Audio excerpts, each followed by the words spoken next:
अस्सलाम वालेकुम नाज़रीन, मेहरान टीवी न्यूज़ में आया मुदस्सिर अब्बास। तफसीली खबरों का पहिरीं हिक नज़र हेडलाइंस ते।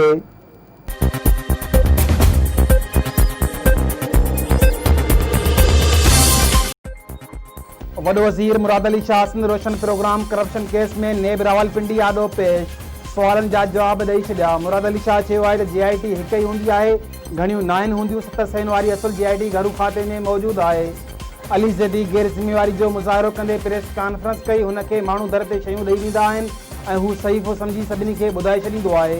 अहिड़े क़िस्म जी रिपोर्ट साम्हूं आणण जो मक़सदु जवाबदारनि खे फ़ाइदो पहुचाइणु आहे। सॼे मुल्क में तालीमी इदारा सितंबर जे पहिरें हफ़्ते में सख़्त SOPs तहत खोलण जो फ़ैसिलो। तालीमी इदारा खोलण जी हतमी मंज़ूरी सुभाणे national command and operation centre खां वरिती वेंदी। तालीमी इदारनि खे SOPs तहत इम्तिहान वठण जी इजाज़त ॾियण जो बि फ़ैसिलो। तालीम वारे वफ़ाक़ी वज़ीर शफ़क़त महमूद चयो आहे त तालीमी इदारा खोलण खां अॻु सूरतहाल जो जाइज़ो वरितो वेंदो। सेप्टेंबर खां अॻु तालीम वारनि सूबाई वज़ीरनि जो इजलास बि ॿीहर घुराए वेंदो।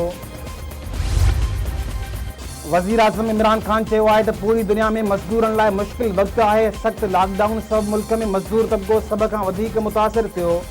गुरबत जी लकीर खां हेठि ज़िंदगी गुज़ारींदड़ लाइ कैश प्रोग्राम शुरू कयो। कोरोना वबा खे गॾियल हिकमत अमली तहत मुंहुं ॾेई सघिजे थो। सिंध में कोरोना सबबि वधीक 23 मरीज़ फ़ौत, 1736 नवां केस ज़ाहिर। सिंध में फ़ौतुनि जो अंगो 1637 ऐं मरीज़नि जो अंगो 99,362 थी वियो।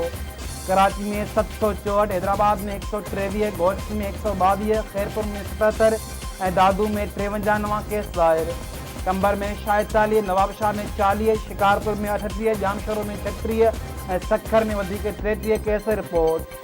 कश्मोर में 32, टंडोलियार में 30, उमरकोट में 29, जैकमबाद में 22, लाड़काणो में 16 ऐं मीरपुर ख़ास में 14 नवां केस ज़ाहिर। बदीन में 8, नौशरो फिरोज़ में 7, सांगड़ में 4, मटियारी ऐं टंडरो मोहम्मद खान में हिकु नओं केस साम्हूं अची वियो। सुप्रीम कोर्ट जे चीफ जस्टिस गुलज़ार अहमद मुल्क में 120 नयूं एहतिसाब अदालतूं क़ाइमु करण जो हुकुम ॾेई छॾियो। करप्शन केस ऐं रेफरेंस जो 3 महीननि में फ़ैसिलो करण जी हिदायत। चीफ जस्टिस इनवाक्स ॾिना आहिनि त 20-20 साल नेब रेफरेंस हलण सबबि नेब कानून जो मक़सदु ई ख़तमु थी वियो आहे। छो न नेब अदालतूं बंदि करे नेब कानूनी खे गैर आइनी करार ॾेई छॾियूं। नेब रेफरेंस जो फ़ैसिलो 30 ॾींहनि में थियणु घुरिजे, पर लॻे थो त फ़ैसिले में 1 सदी लॻी वेंदी। सिंध जे मुख़्तलिफ़ इलाइक़नि में वक़्फ़े सां बरसाति जो सिलसिलो जारी। कराची में बरसाति दौरान बिजली जो करंट लॻण सबबि 6 ॼणा फ़ौत। हैदराबाद ऐं भरपासे वारनि इलाइक़नि में तेज़ बरसाति, गर्मी जो ज़ोर टुटी वियो। फैज़गंज, पनोआकिल, घारो, कंडियारो, धाबेजी, काज़ी अहमद, दौड़, सकरन ऐं ॿियनि इलाइक़नि में वसकारो। नवाबशाह में जाम साहब रोड ते ज़हरीलो खाधो खाइण सबबि 2 ॿारड़ा फ़ौत। फ़ौती ॿारनि में 9 वरियनि जी ज़ारा आराई ऐं 6 वरियनि जो शाहज़ेब शामिल।